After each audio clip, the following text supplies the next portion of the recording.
Nandito kami ngayon sa bilihan ng seedlings kasi nga magtitingin tayo kung magkano yung kamatis. Kasi nga yung kamatis yung ating tatanim ngayon dun sa lupa ni Nanay Terry. So, tatanong tayo kung magkano ng tray.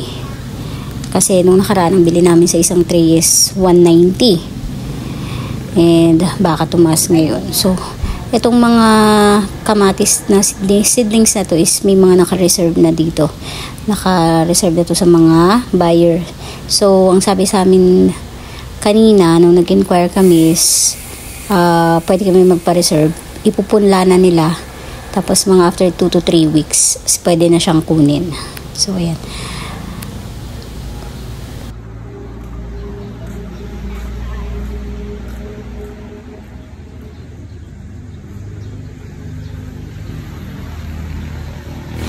Maingay kasi dito kaya ayan nag-record na lang ako dito, nag-voice over na lang. So first time din makapunta ng mga bata dito sa bilihan ng seedlings. And yun nga, natanong namin kung magkano yung isang tray. From 190 siya dati, naging 200 na siya ngayon. So more or less ang kailangan namin, sinasabi ni Daddy dyan is 300 or 30 pieces pala, 30 pieces of tray kamatis.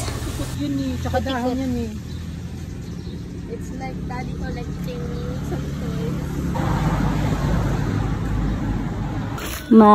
Umiiyak na po siya. So ayan na po ang ating farm. Ayan. Ayan. So makikita natin is natanggal na ni Daddy yung mga kawayan.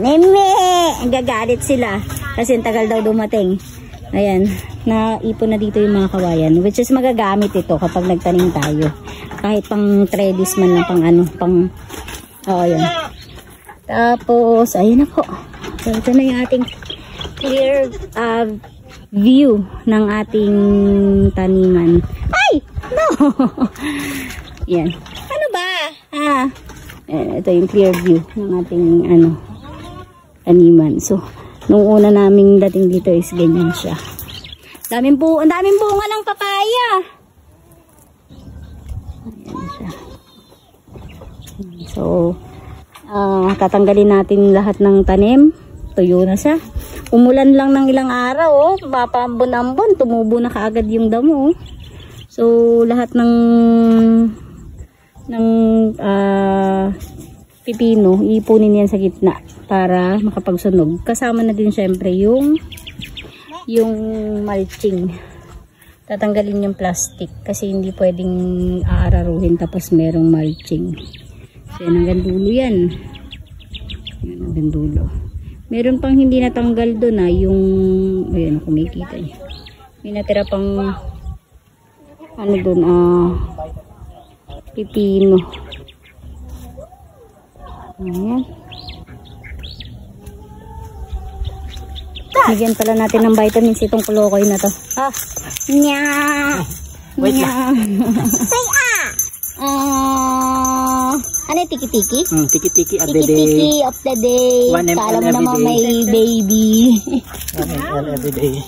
Ang daming bunga ng papaya. Tingnan natin. Ito, hinog to. Pwede itong iuwi.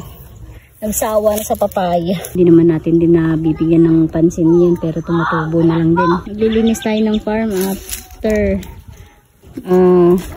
magpasunog. So pati itong mga sili, tatanggalin na din natin ito. Nagulo po ng farm natin, pero okay lang. Ito mapaararo na din ni Nanay para masimulan na din yung tatanim ng kamatis. Kasi ito nga yung plano na tataniman ng kamatis. Bali magsososyo or magpa-partner si Daddy. Magpa-partner kami at saka si Nanay Terry, yung katabi natin.